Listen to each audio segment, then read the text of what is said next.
Hey, Chris, good morning. Good morning. How are you? Doing pretty well. Still digesting all of the information from the last like 4 days, so it's Yeah, been you pretty had great. quite the experience the last few days. Yeah, exactly. I mean, I know you were there for part of it. For the people tuning in, it was the MVP summit this week, so a lot of the I was there for information. the end. Yeah, exactly.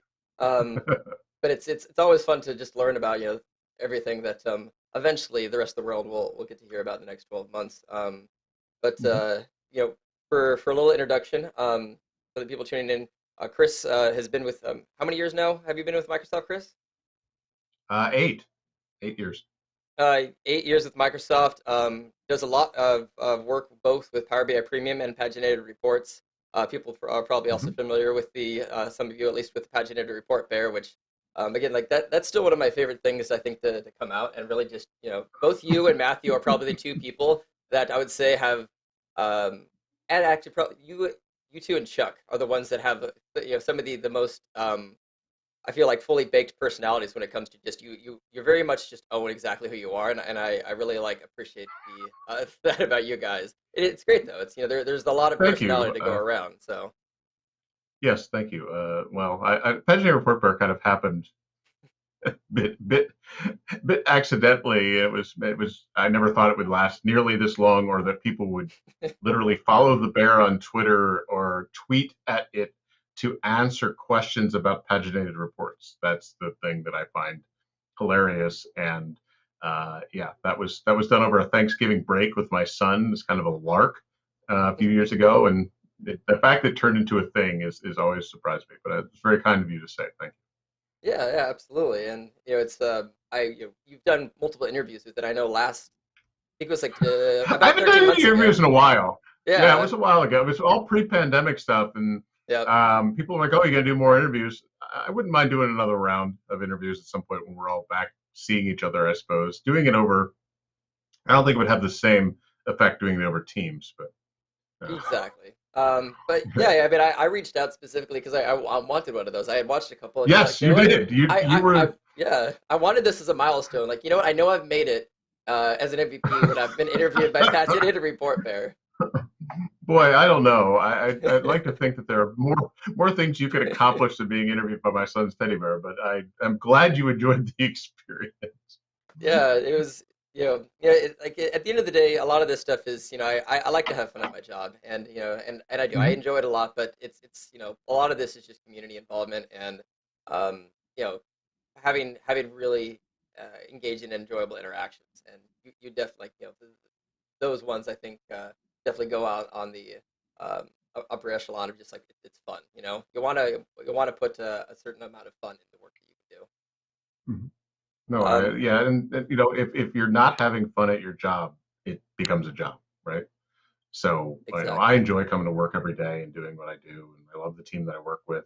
Um, in fact, I'm wearing the jacket our team, or the fleece that our team had done for the holidays, as a kind of a celebration. So the Power BI Reach team is the engineering team that I work with, and it's a great team of men and women who come in, and they have just done an amazing job this year. I mean, when you look at the amount of stuff that we have pumped out in Power BI, not just with this team, but with all the teams, considering the circumstances that we were all kind of thrown into last March, Yep. it is absolutely remarkable. I mean, everything as it relates to premium per user, which I know we're going to talk about at length today, was done from an engineering perspective post, I think, post the pandemic starting.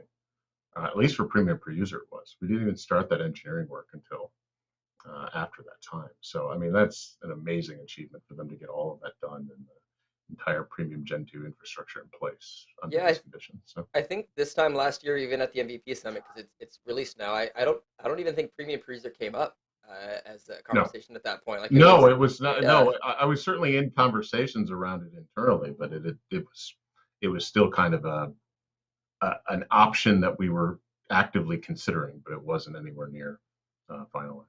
yeah, and like kind of you said the testament to how impressive it is. I mean, I'll say like there's things we learned over the last couple of days, just, as a general thing that like won't even come out for an internal preview for us for like another 10 or 11 months, and then Yep. probably even further past that. So like very often a 2 year life cycle of something from, hey, this will be a feature someday, to let's have you guys test it, to actually public or releasing it can easily be 2 years. So very impressive that Oh it yeah. spun up so quickly for premium per user. And today being the GA day for premium per user, I was looking Yep. at this. It was like 19 months I was working on this project in one form or another. So yeah, I'm very happy to have it over. You're not tired of having the questions from us of like, oh, Chris, what's the pricing going to be for premium per user? Yes, no, I will not miss those. I'm not going to lie. That was not a pleasant 5 months. I'm wondering, Is like, the answer to did the you have question. like a folder or a rule in Outlook of any time the premium per user and pricing was mentioned, it automatically just it just goes into this You folder? know, you're joking about that, but I got the question. I have to believe it was an average of at least once a day, Okay, every day for the entire period in between. I mean, it would even if it wasn't through my mail, it would come in through Teams or LinkedIn or Twitter, or people would do it to Paginated Report Bearer, which I'm his social media contact. So I would have to answer. It just was crazy, and I would see all these discussions, and it would just. I'm glad everybody now knows the price. They reacted the way that I expected them to, but yes, it was a long way. I do actually, just regarding premium per user. Donald has an interesting question that I just wanted to quickly pop up. So I do know that I do have the web page up for the pricing that lists now for premium per user, but is there a specific blog post or any release coming out today for that? Yes, because it's literally sitting here in edit mode in my other browser off screen, and Okay, I'm publishing it as soon as this webcast is over. I wanted to I was waiting for something to happen here, and so it's going to go out, I think, at 10 cool, a.m. perfect. Yeah, It's not a so very long. I'm not sure what Donald is hoping for. It's literally a very short post that just says, "Hey, we're GA," and talks a little bit about it. But yes, it will go out today. yep, and like I said, at any point we want to talk like any breakdown of the pricing features, I can just pop up the pricing page, which Yep. basically already explains what it is too.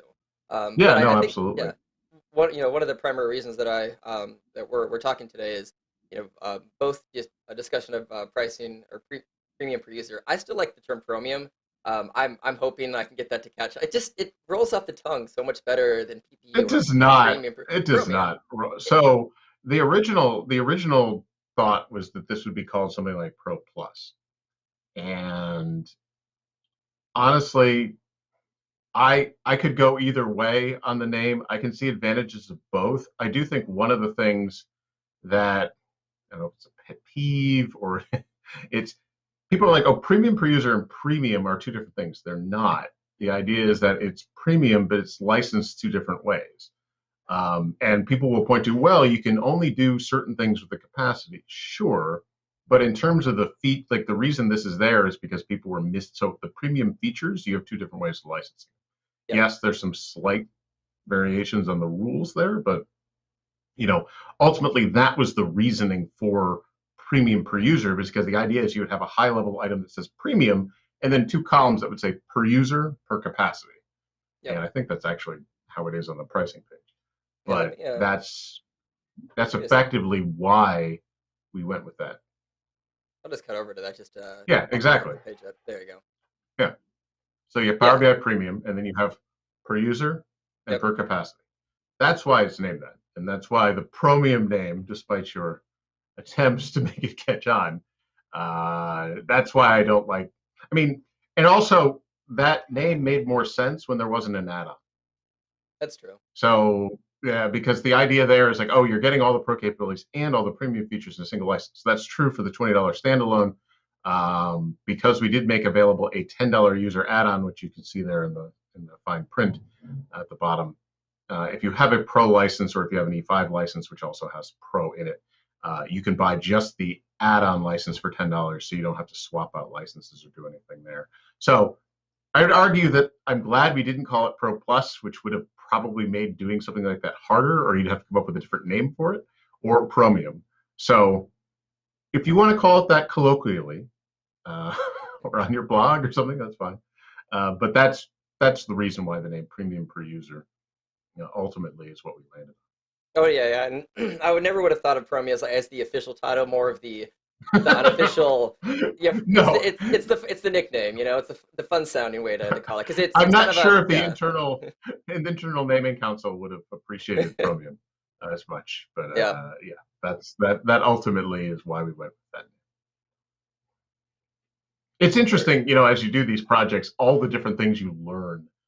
Because I'd clearly not done that before. I'd not gone and done anything like, hey, here's how you go and get a SKU set up at Microsoft. Like, you have to work with so many different teams and so many different moving parts, and the way that they go and, you know, these different teams go and figure out how you hmm land on some of these decisions, like naming and the price point, and, you know, how it's marketed, and, you know, how we handle, you know, the sales motions and all these things. Like, I was familiar with pieces of it, just based on my background in the field, but I didn't have any idea all the internal machinations. So that has been quite the learning experience. I'm glad, you know, I'm glad to have gotten to learn it, but that doesn't mean necessarily I'm looking to do it again. Looking to do it again. I also don't think people yeah are dying for Power BI to just keep adding SKUs. You have to be yeah. very careful about how you do this, because one of the things, believe it or not, Reed, that some people believe that Power BI pricing is confusing, um, We and licensing yeah terms. And so we had the one thing, as I worked very closely and talked with a number of people in the field, and what I wanted to make sure is whatever we came out with didn't make that story worse or that conversation harder. And the feedback was this didn't make it harder, and it was easy enough to explain. They didn't necessarily say it made it a lot better, but they didn't feel it made it harder, and that was very important for me, because I know ultimately they're the ones that have a lot of these conversations with customers where they get a lot of this pushback or questions around how we handle licensing or what mhm. combination of things they need. I, Yep. I agree, and I at least the people that I know that find it confusing is kind of to figure out. It's once you start to dip into the premium or embedded pool, and then knowing, wait, do I want premium? Do I want embedded? And then what SKU? Thankfully, with like the new Gen 2 that's coming out in auto scaling, that kind of helps to alleviate the like how much capacity do I need confusing scenarios, which Yep. I think is going to be really nice. Like you just because so many, I know probably well over half of my clients definitely have those spikes that are like at the beginning of the month where consumption happens, and then they usually have a lot of like dead space where the reports aren't used usually after the first week of close. But um, to kind of just your idea of the licensing for this, like that the per user and per capacity really, as you're describing, like hits home the differences between the two. It's Yep. and the need that people like I want premium features, but I don't need a dedicated capacity. I don't have large data sets. I don't have nearly the amount of traffic that merits 5 grand a month or more for a dedicated server to house all of the stuff that I have. And I think this services a lot of it. The one that I know we are talking about specifically is, the paginated reports. It's basically Mm-hmm. all of the features that come with premium while on a sheer capacity are the reason that it got spun up. And I think for small and medium businesses, especially, this will be a huge win. Most of my clients are probably going to be buying between like 10 to 30 licenses for premium per user for those couple of projects that need pagination or Mm-hmm.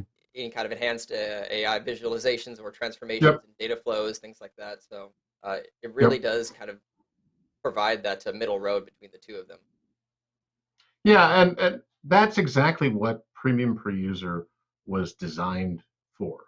Was those companies that are looking to purchase, you know, 250 users or less. I mean, ultimately, for better or worse, a lot of these things become a math game for companies or organizations. They look and say, how many users do we have? It's 500 or more. Guess what? P1 effectively. They go to and they say, I'll Yeah. buy P1. If it's less than that, like, oh, I'll buy pro licenses. Well, now if you take it and say it's $20, well, 250 premium per user users or less. And again, but even with that, the expectation was this was meant for exactly the sizes that you're talking about 10, 20, 30, 40 Yep. users that are looking to do this. And there's so many of those organizations out there, and I think that's where the breadth of this and the amount of people that it unblocks. And yes, paginated reports is a big reason why I went and I championed this. But my team is also responsible for everything to do with subscriptions all up in Power BI. And one of the major premium features that just came online last November was you can now do attachments for Power BI reports with subscriptions in premium.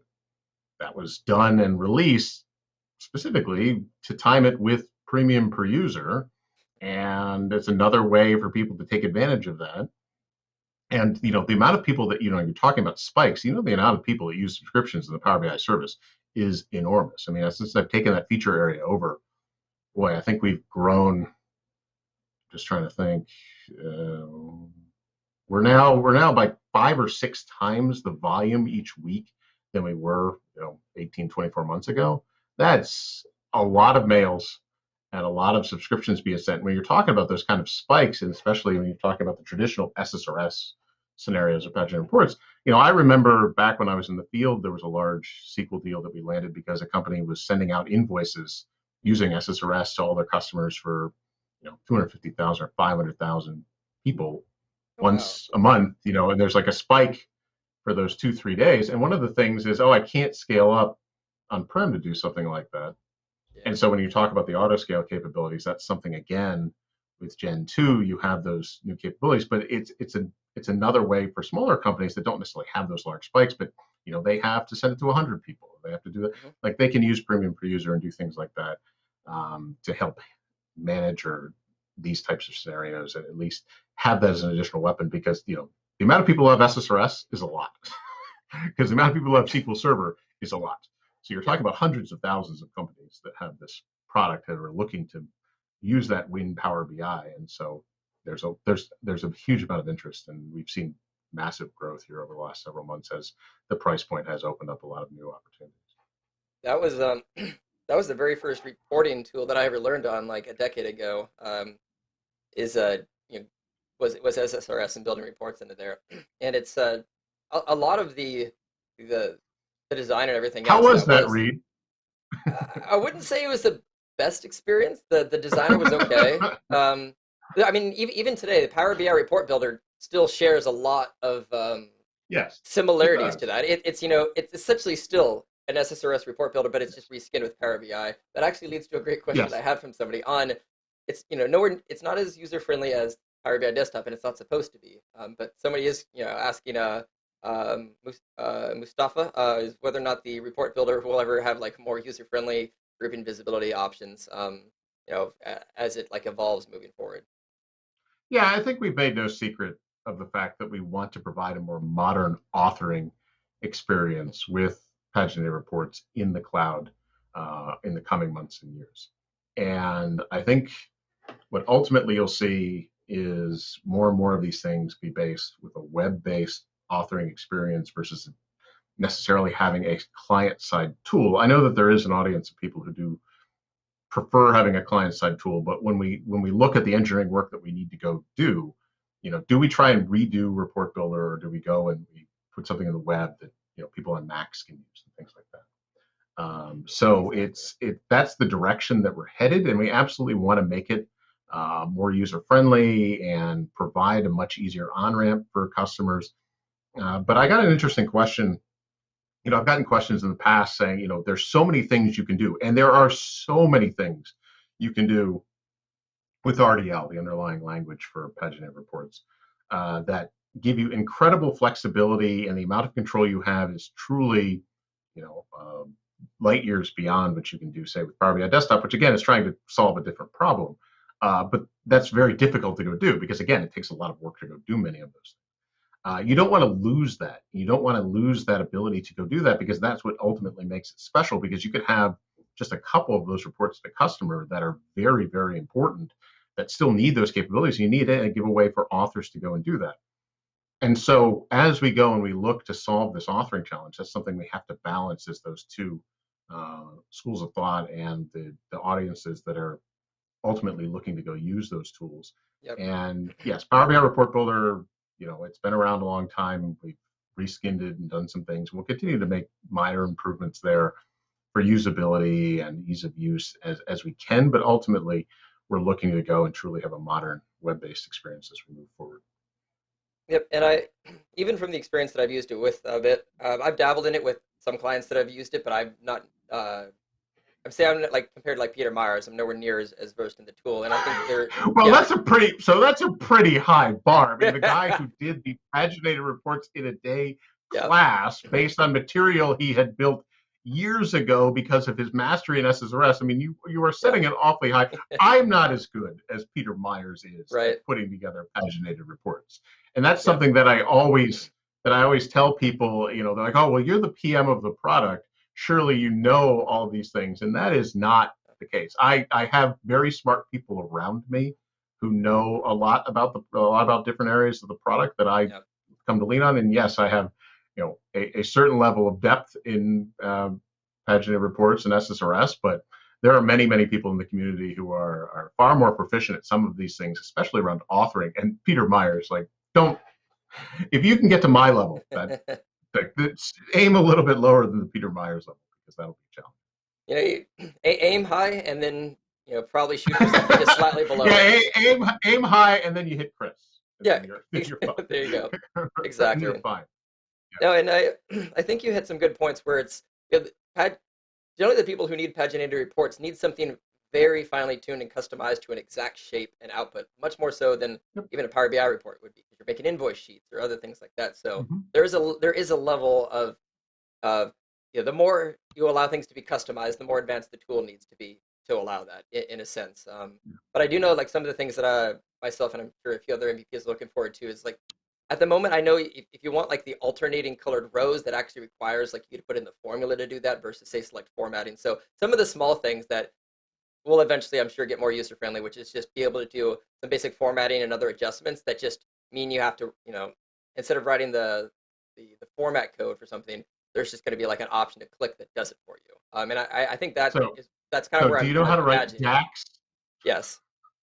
Yeah. Okay, well, no problem writing DAX, but the formulas in SSRS are But too yeah. challenging.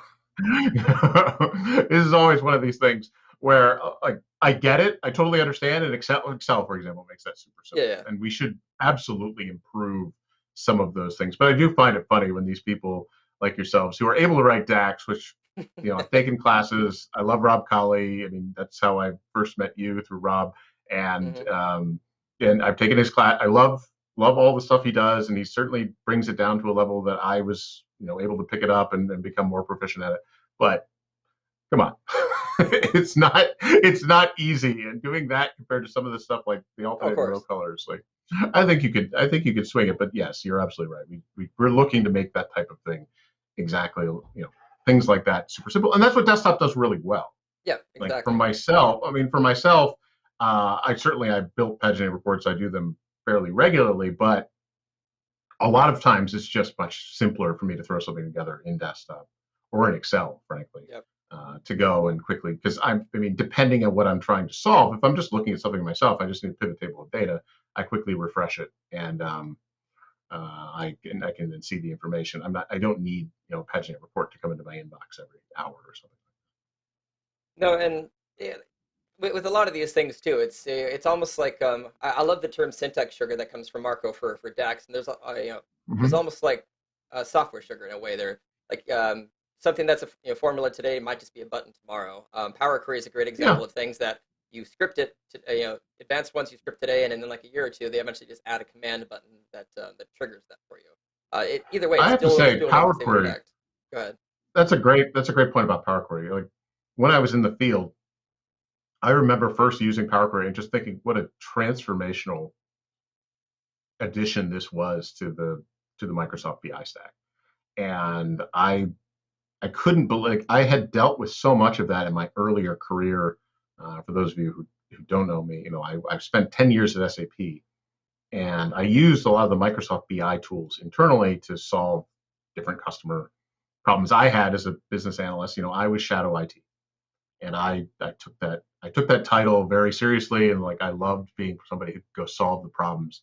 And the amount of work that I have to do to clean up data and do some of the things that Power Query just makes so simple is I can't tell you. Like I'd have SSIS jobs, or I'd have SQL scripts, and I do all these crazy things to try and clean up the data. And when I first saw Power Query, I was like, this is just amazing, an amazing addition to. And it was one of the things that at the time I would go and lead with customers, because This was when Power BI for Office 365 existed, not the Power BI that we're talking about today that everybody likes to sweep under the rug, but it existed because I had to try and sell it.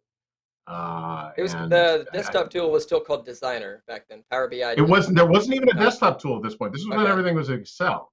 This was when the thing was everything's in Excel, and that's where you like everybody's uses Excel. All your Hmm. authoring is in Excel, so you had all those add-ins: Power View, Power Pivot, Power Query, and then Power Maps. Okay. Yeah. Yes, yeah. So you had all of that in Excel, and then the preview came out, and then it was Power BI Publisher, whatever it was, and yeah, that I just remember Power Query was just an amazing addition to that. It was the thing that I thought landed best with customers because they would just sit in a class or something I would do and start using it. It's like, oh my gosh, like, I've never seen anything make it this easy to go clean that up. And there's still so many Excel users who aren't aware that exists.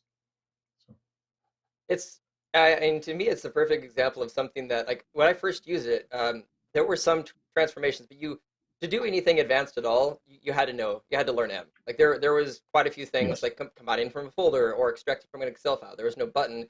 You had to script it to to use the Mm-hmm. functions to get that. And now, like 95, 99% of what you need to Yeah. do these days is going to be command buttons. And really, scripting comes down to like optimizing to get it a little bit faster and Yeah. stuff like that. Yep. I think that's a Yeah. very good point. Yeah. And, I have this, like, sometimes I'll have this discussion with other, people. PowerShell. It's like, oh, PowerShell is great. You can do all these things. I'm like, that may be true, but for the vast, vast, vast majority of people I speak to, they want a graphic user interface. They don't want to script something that way. So, Yeah, and I still think I'm even just to digress a little bit, the Articulator is a tool that I love, but there's a lot of things that still require the I forget the name of the common language that it uses for a lot of mhm. the scripting in there. But if you want to format your any of the values that are showing, like you actually have to basically write it out. And I've been learning it myself, but you have to go and find this kind of the script to do that from kind of a common glossary page.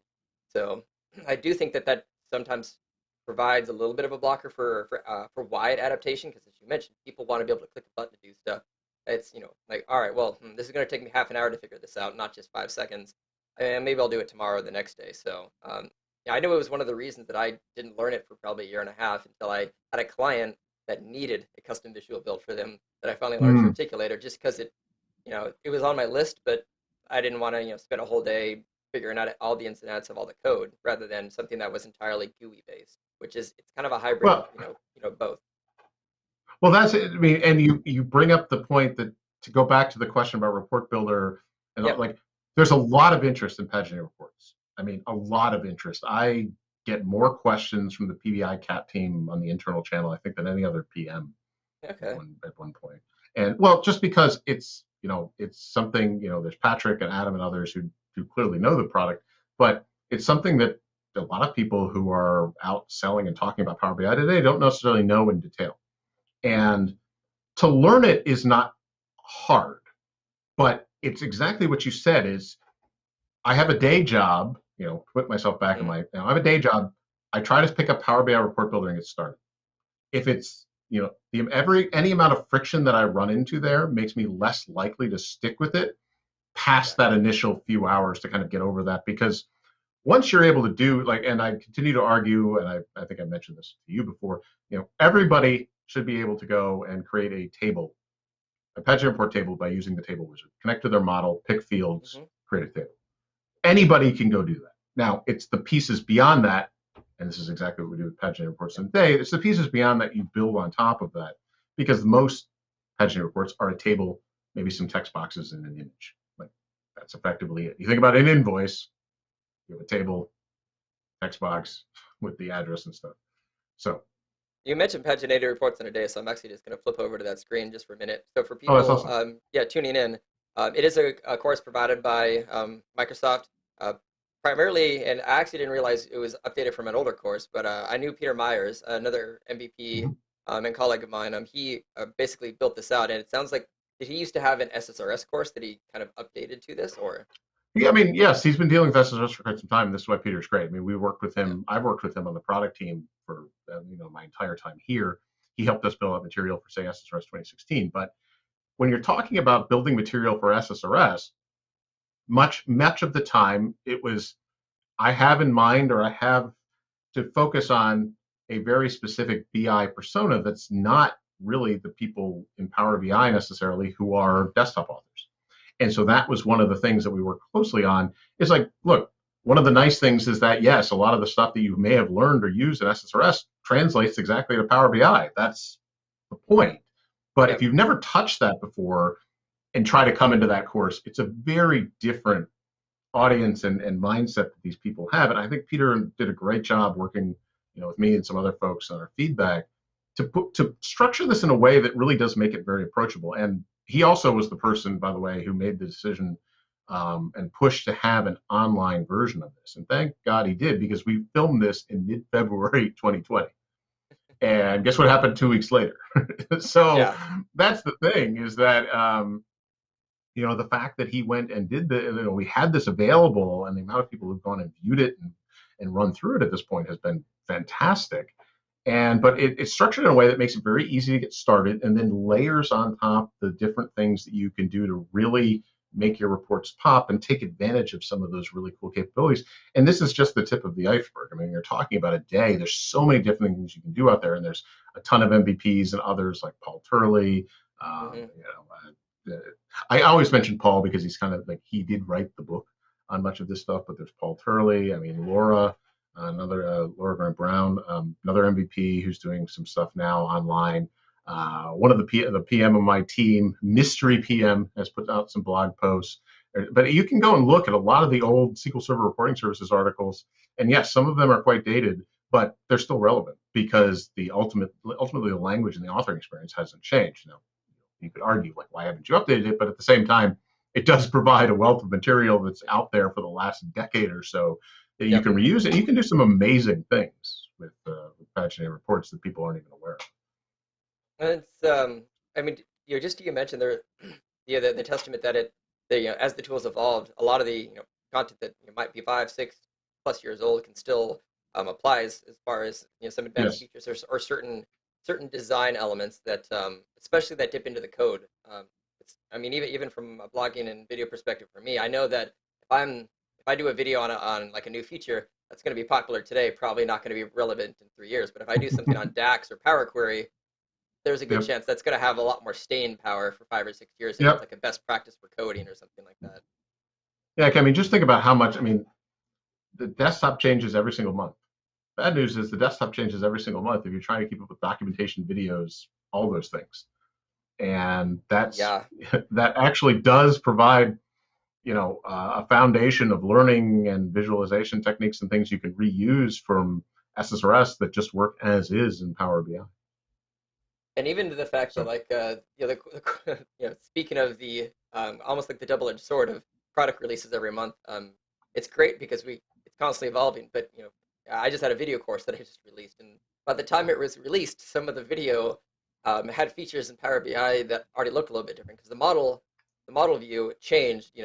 Has been yep, changing repeatedly in the last 6 months, quite a few times. So um, you know, you almost you basically have to constantly keep ahead of updates and hope that any things that you make stay relevant long enough that it's worth the value of creating it. It's one of the reasons I haven't written a book at this point because I've been asked by a few publishers now, and like one, the amount of effort that goes into it is a lot of mm-hmm. time, and two, by the time the book comes out, a lot of what's printed in there, you know, in a lot of images is going to be dated. You can't, it's a lot harder to update a page in a book. It's easier to update 5 minutes of a video and republish. Yes, and that's one of the challenges that we have as PMs.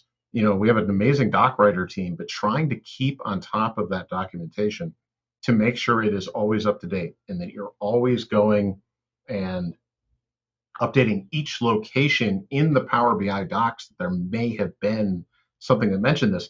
I'll give you an example of this coming back to the headline for today, which was the Premium Per User GA release. So all the docs have now been updated with the GA monikers, or the preview stuff has been removed from there, the FAQ has been redone, etc.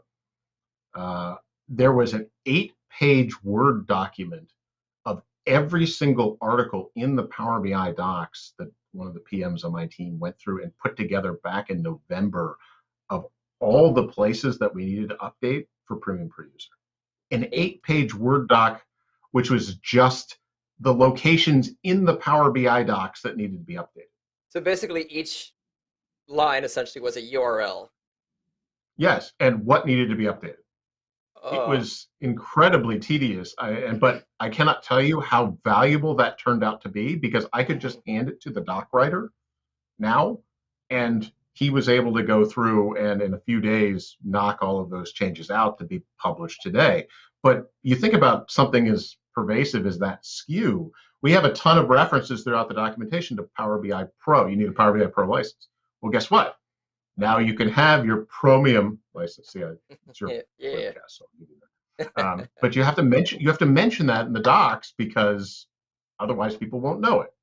And so every single place that has that, like, that's a ton of stuff you have to go update and remember as part of your, because ultimately, the community that would watch this video, and I won't make a joke, but it's just like me, my family, your family.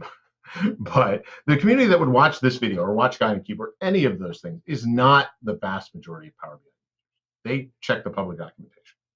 They go to Bing or Google and they search and they try to look in the docs.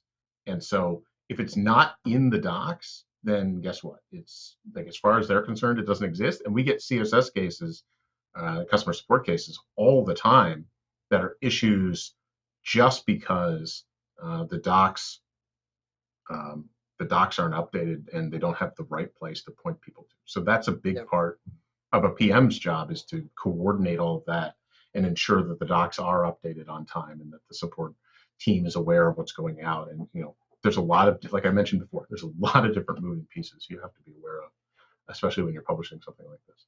Yeah, I mean, and even to that, like there's times I'm sure, well, I know I do, and I'm sure other MVPs do, but if I come across a doc where, oh, this is actually using an outdated screenshot, or it's not explaining the concept correctly anymore because something's changed about it, I definitely make sure to email the internal channel and let somebody know to potentially go update that. I also know that with GitHub, all this stuff being reposited, stored there now, like you can kind of suggest the feedback, and then somebody goes and approves it, which is really nice. But I can tell you how that process works is that you go and you make a comment in a doc, you want to change something. The doc writer will look at that and they'll come back to the PM usually and ask, is this something we should update? Is this question relevant? Yes, no. If they don't just happen to know the answer off the top of their heads. So it goes through and it gets reviewed, and then if a change needs to be made, then they work together and they make it and they update the item accordingly. But that's something that now the community has the ability to go do that. There's an interesting conversation about kombucha in the chat channel. That's going on, but that's the way that the doc process works.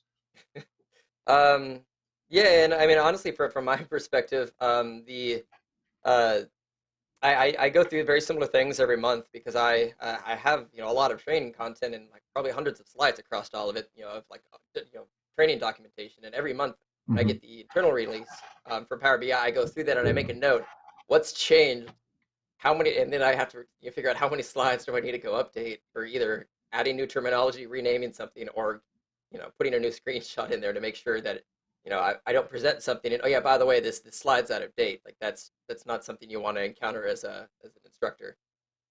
Yep. It's a part-time job though, just to do that. Yes, it is, and that's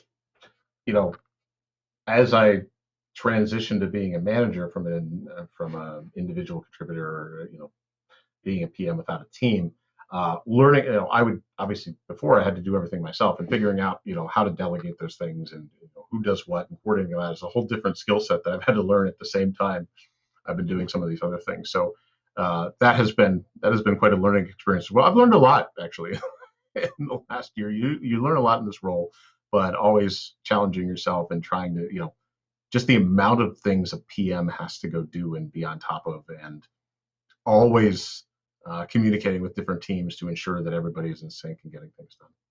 So I do have a couple of questions that have been pending, and we can pull it back into the paginated report. So another question up here from Mustafa.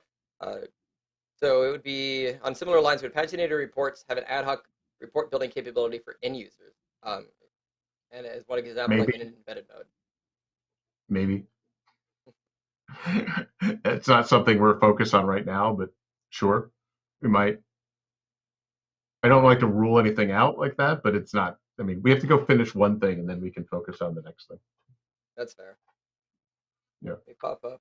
it's a perfectly valid question. I mean, I get Yeah. it. I've gotten that question before. It's a matter of time and Yep. resources. No, that's totally fair. Kendall also had a good one. Excuse me. How often is the built-in documentation updated Power Query? So I think, well, I don't know if you know that personally, but it seems like the Microsoft does a pretty diligent job of trying to update, but sometimes, occasionally, a page does get missed. But normally, it seems like you want to make sure that whatever is provided as an official documentation is going to mirror whatever the current status of the product is. Yeah, I think that I mean, it's my understanding that the documentation is updated. We update it all the time. Like I have my Hmm. team has a weekly sync with the doc writers. I'll submit doc updates myself quite a bit. So I, I mean, I don't know the answer specifically. I'm not Miguel in that team, but Yep. assuming they work like everybody else in Power BI, they're updating that documentation on a very regular basis. And I'm just pulling up right here. By the way, you can see at any point on any of the articles at Microsoft the date, how long it takes to read, plus actually all the contributors that when it that basically helped to either write or edit it. So at any point, if you're wondering how fresh or stale the article that you're reading is, just check this date that's here at the top. If you see this is written a year ago, maybe wonder if it might need to be updated. But most of the time, I very often see these things get updated within the last 6 months or less. This changes pretty regularly. Yeah, in fact, Maggie Sparkman, who's the first face you see there in terms of, and Yeah. she's online and she's one of the best doc writers that are around. Um, she'll remind me if I don't change the date.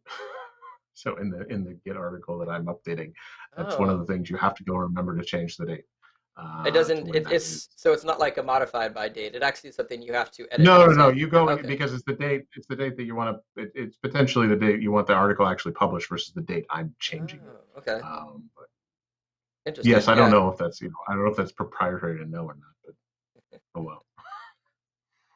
That's it's good to know. Yeah.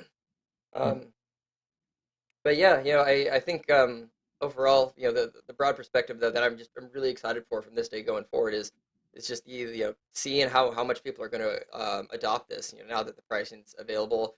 I think at one point we were talking about this. You were expecting what it was like 30 to 40% of customers out there would probably want to pick up a few of the I premium or mean, use SKUs. I would. I mean, I have my own personal opinions in terms of how many Of people would course. potentially go and pick this up. You know, I think that there's probably a use case for premium per user in a lot of the organizations that are leveraging Power BI today. I think if you look at the potential use cases it opens up, as additional things get added to premium as we move forward, it'll provide even more value at that price point for people to adopt that. I expect there to be very broad adoption.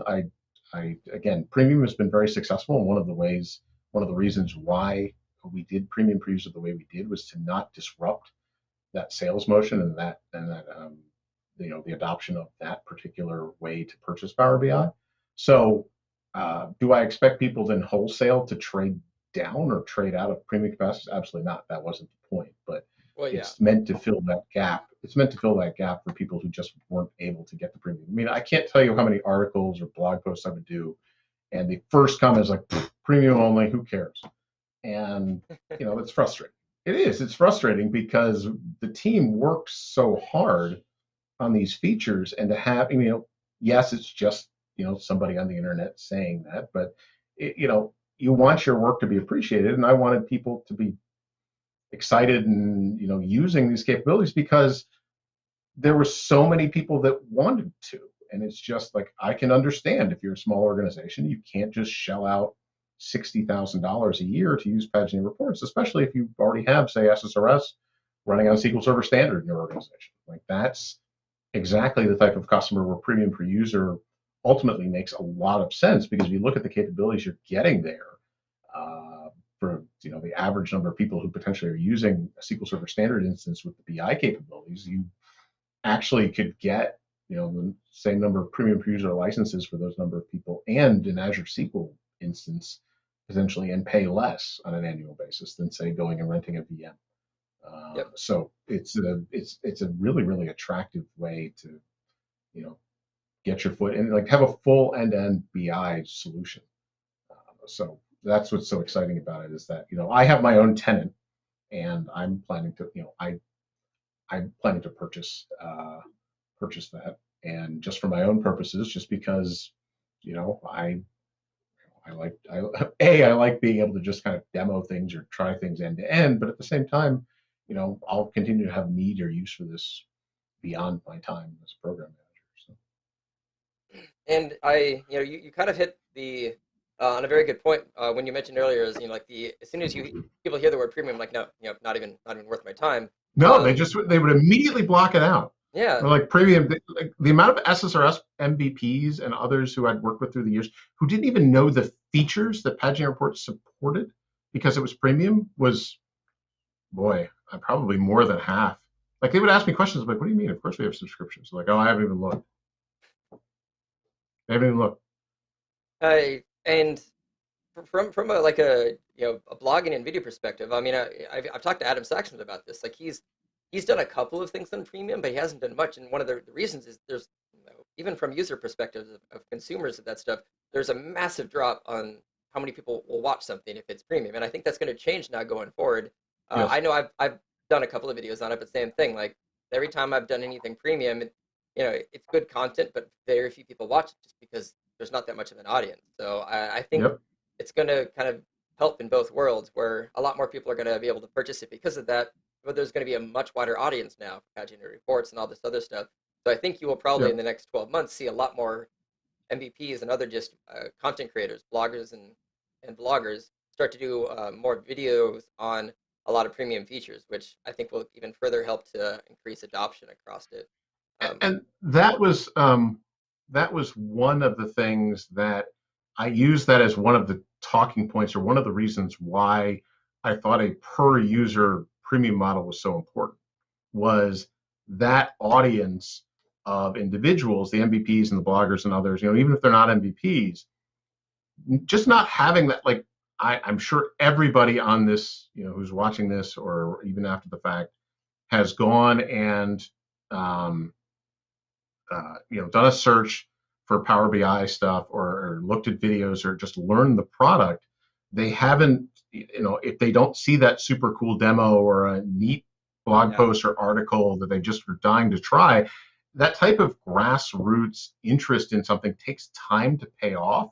And it also takes time to kind of lay that down. So we're playing a bit of catch up here in that, yes, paginated report bear is a silly thing, but people are widely aware of it because it is a silly thing. But they're like, yeah, oh, I can't actually use paginated reports, but I've seen all these pictures on Twitter or these videos with this bears in it or any of these things. And it's really been me kind of going out there and advocating for it from the product team.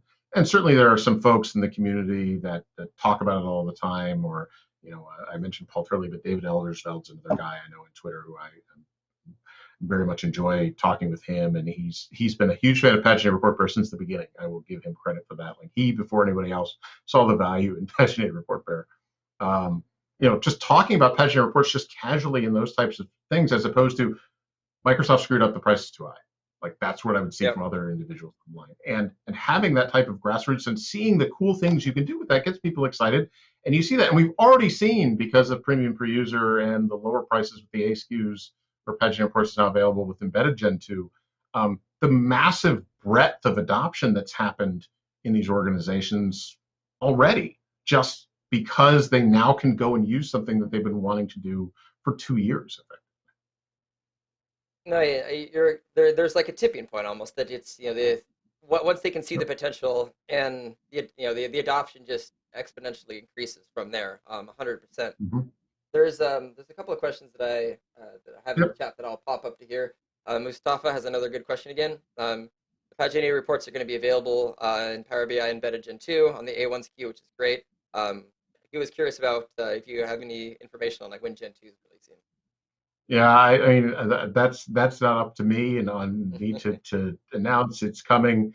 I would say in the Yeah. next few months, but ultimately you'll hear more about that from David McGar and the team as they get ready to release that to GA. And I also think this is a great opportunity just to mention some of the scenarios that I've heard a lot of other MVPs talk about with their clients is uh, both with using Gen 2 and actually having premium per user at the same time, where a lot of the test environment and other stuff where you're wanting to throw heavy queries or other things during development, uh, basically house those in premium per user to basically Hmm. keep your dedicated capacity clean, so it's not getting mucked up with a lot of unnecessary extra builds and all that other stuff. And I think that's like a great hybrid approach for people who already have premium but want to kind of reduce the load on their premium capacity and throw the rest of the stuff into just premium per user workspaces. Yeah, and the test dev scenario, especially with deployment pipelines, is something that we fully expected to be a major part of the premium user adoption, especially organizations that already had premium. That ultimately is what makes sense there, and you'd have small department deployments and things like that. But yeah, I completely agree with that assertion. I love deployment pipelines, and I'll the only thing I'll say about it is I'm very happy to see how it will evolve the next couple of 12 to Hmm. 24 months. And paginated report support was just added, which was great.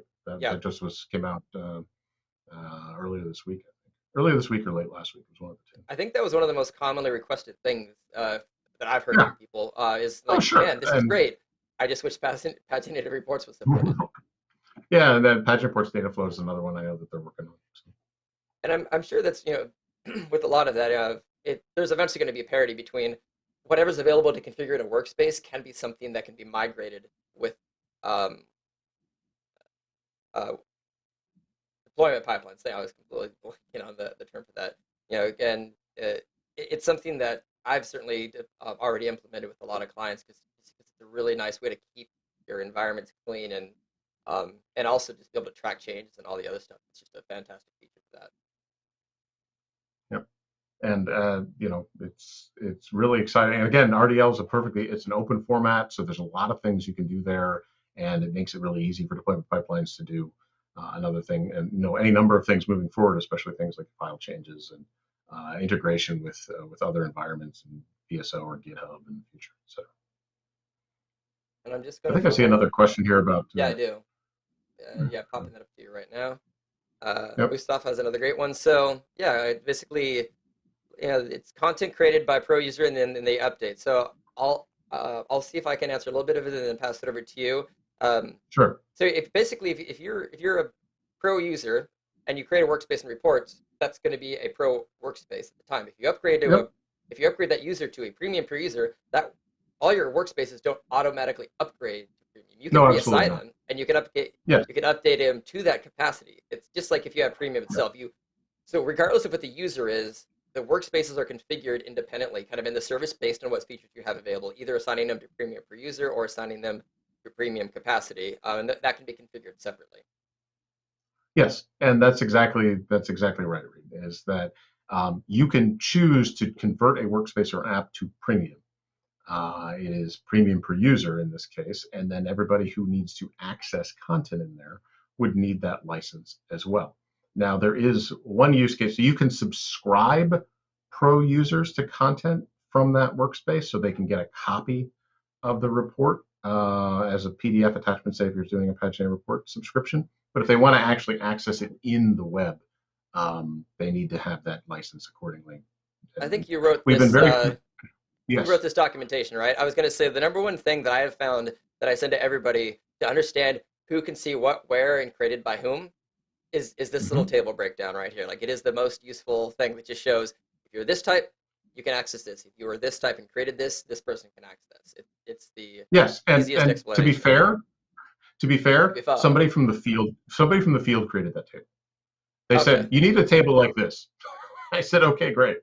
So they gave that to me, and I've just reused it repeatedly, and it has been extremely valuable. These this type of tables that are, it's for this. They also have a great grid one that shows the user role in a workspace and the permissions that they have. Mm-hmm. Those grids are off more often than not the easiest way to break down. You find the X and the Y, and like this is the thing that's relevant to that. So Yep. put the link into the chat for people. But if you're ever confused about who can access what and where, this really summarizes it very well. Yep. Perfect. We are at about 55. I'll say give it about 5 minutes or so left for us to wrap up. For anybody tuning in, Sure. you're welcome to drop any more questions. But overall, Chris, yeah, like, is there any other kind of insights or things that you'd want to mention about either premium or paginated reports? I think, look, I think it's an exciting day in that we've, at long last finally gotten to a place where people can go and purchase this and start leveraging it in their organizations for production. I think you started to see that a bit with the end of the preview period once we announced the price, but really, this is the time as we head into the upcoming months, over the summer, as a lot of the large projects start to ramp up and then they start to go live in the fall. It's a great time for people to kind of get on board with this and to take advantage of this new capability for their organizations. Pageant Reports has grown tremendously already in 2021 because of this. I mean, we've seen huge growth across the board, and the team is working extremely hard on some great new capabilities. You got to hear some more about those Oh yes. yesterday under NDA, and there was a lot of excitement from the MVP community. We're really excited to show more around that. If you're, familiar with the Microsoft Business Application Summit, I don't think it's a spoiler to say you should expect to hear and see more at that Yeah. about some of these. I mean, one item in particular, I know there's a huge amount of community excitement around, and the fact that the MVPs just were continued to be as excited about that once they saw the progress we'd made, and just how close Mhm. that was to coming to fruition was really really gratifying to see. Again, a lot of stuff also coming with the subscription space this year. Some of the things the team's working on is, we're doing a lot of work to support, say, um, custom visuals that aren't certified. You'll be able to export to PDF and PowerPoint and just have that work.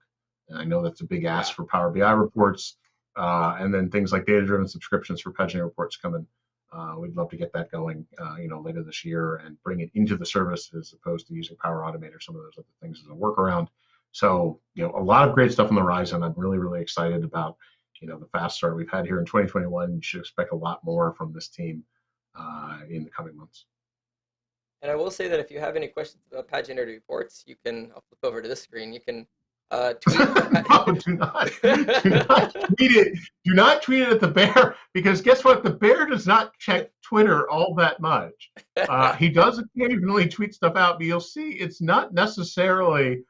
He doesn't have thumbs, so keep in mind it is Yeah. hard for him to tweet that out. But yes, that is. Please, please do not tweet questions at the bear because then I feel bad if they don't get answered because I haven't checked the bear's account in quite some That's fair then.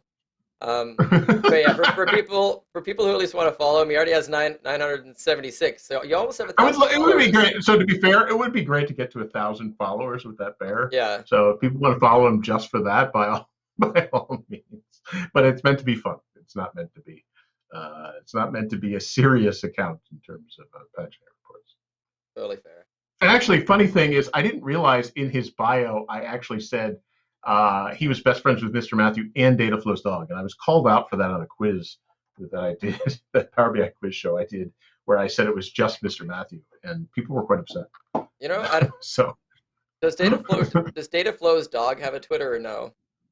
no, Dataflow's dog does not have a Twitter. Okay. He is a silent partner of Paginated Incorporated. I thought one stuffed animal Twitter account was probably enough. I don't think we need Yeah. multiple. Yeah, That's at fair. that point, TweetDeck becomes very challenging. Sort of thing. All right. But Looks like no, there's this has no been great. Yeah, yeah, absolutely. And I don't see any other outstanding questions. So, um, again, Chris, thanks for taking your time out today to come on and talk about this. Overall, like it's a very exciting turning point. I think just to have all these additional options now for people to um, pursue the premium features going forward. So, thanks for sharing your insights and information on that and on paginated reports. And then for everybody else, I will see you guys all next week. All right. Thanks a lot, Reed. Great to be Yep. here. Thank you so much for watching. Please consider hitting that like and subscribe button. And if you want to help support this channel, take a look at our channel memberships as well. And last but not least, please consider sharing this video on social media to help pass on this awesome content and to help the channel grow. So until next time.